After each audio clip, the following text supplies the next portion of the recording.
I have this Canva account and I want to close it. To close it, I'm going to go into my facial icon here and I'll go to setting and I'll go into account and security and I'll scroll down and you see here where it says delete account. I'm going to delete it, but before you do that, please read this. You no longer have access to your design. But this account, I haven't designed anything. But you can also request to download your designs.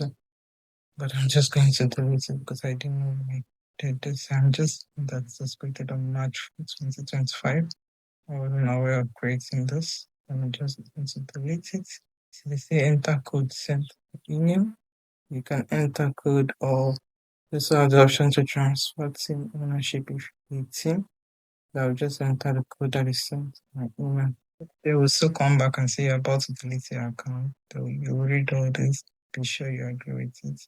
But you can transfer the ownership of the account just to be safe if you have designs in it, but I have no design in this account.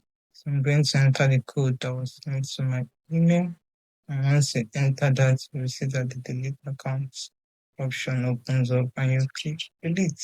You also have 14 days to get back into this account.